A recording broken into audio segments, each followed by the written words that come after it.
Peut-être commencer à discuter avec les chauves-souris. Ça intéressera certainement, si ça va plus loin, les possesseurs d'animaux de compagnie, pouvoir C'est incroyable. comprendre réellement ce qu'ils disent. Ça pourrait être un gros bouleversement dans les rapports entre humains et animaux. Des infos qui n'en finiront pas de vous épater, c'est la revue de la presse technologique. Salut à tous, bienvenue. Tout de suite, votre émission concernant la techno. C'est la revue de la presse technologique présentée par David Schiffers. Aujourd'hui, nous allons parler de Netflix, de WhatsApp et bien d'autres choses encore. Bonjour David Schiffers. Bonjour Cathy. Alors, ça bouge chez Netflix. Ils ne sont pas très contents, on va dire, de leur taux d'abonnement dans les pays sud-américains.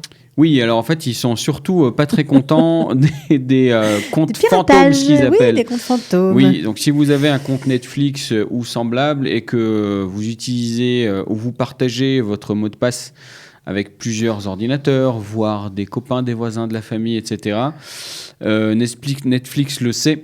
Et pour l'instant, on ne dit pas grand-chose, sauf qu'ils ont fait un essai là, dans 3 pays sud-américains. Donc, pour essayer de contrer ça. Voilà, au Chili, au Pérou et au Costa Rica. Et les résultats sont apparemment très mitigés, c'est-à-dire que ça a créé beaucoup d'incompréhension, parce que des gens ne comprenaient pas pourquoi ils recevaient des messages leur disant « Attention, vous utilisez votre compte de manière illégale ». Vous pouvez ajouter des abonnés à votre compte à prix réduit, mais les gens ne comprenaient pas. Certains ont décidé de même se désabonner pour passer à la concurrence.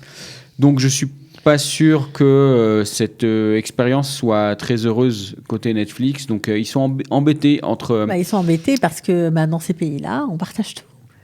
Mais pas que dans ces pays-là, je te rassure, dans tous les pays. Et en gros, ils ont autant d'abonnés fantômes que de vrais abonnés qui payent. Mais bon, pour l'instant, il n'y a pas trop de solutions. Ça fait partie du jeu, quoi. Ok. Alors, une autre nouvelle chez Meta. Cette fois-ci, le bras droit de Mark Zuckerberg, depuis plus de 14 ans, a démissionné. Oui, effectivement. Donc... Sheryl Sandberg, qui est celle qui a vraiment développé l'aspect business de Facebook, devenu Meta, a démissionné, elle a quitté l'entreprise, ce qui a fait beaucoup parler. Et puis elle a envoyé un message pas très rassurant en disant que l'avenir est incertain. Elle a dit qu'elle voyait l'avenir de manière incertaine. Alors on sait que Meta fait un gros tournant là vers... tout ce qui est le monde virtuel, donc la réalité virtuelle, la réalité augmentée. Donc visiblement, elle n'adhère pas tellement à ce changement. Et aussi, elle dit qu'elle va aller s'occuper de philanthropie.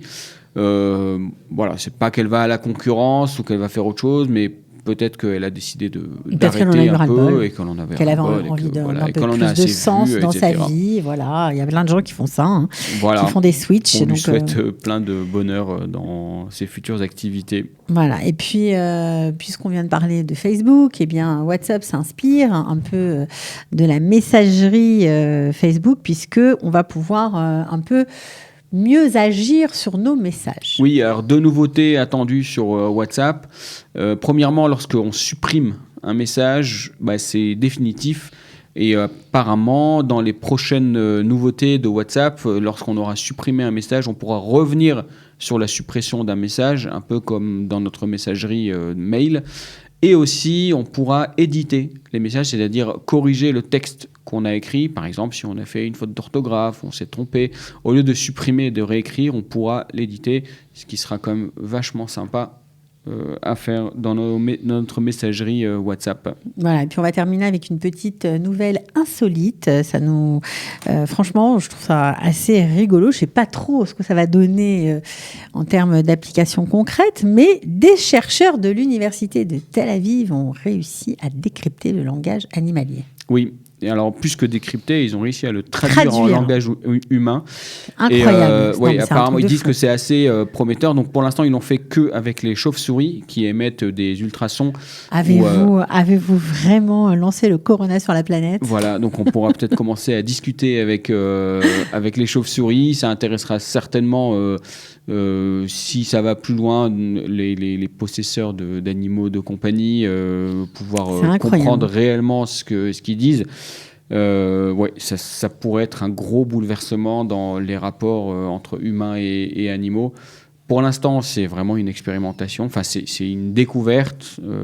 Ça se passe au niveau de la recherche, mais allez savoir ce que ça va donner par la suite, parce que c'est vraiment une grosse avancée dans la compréhension du langage animal.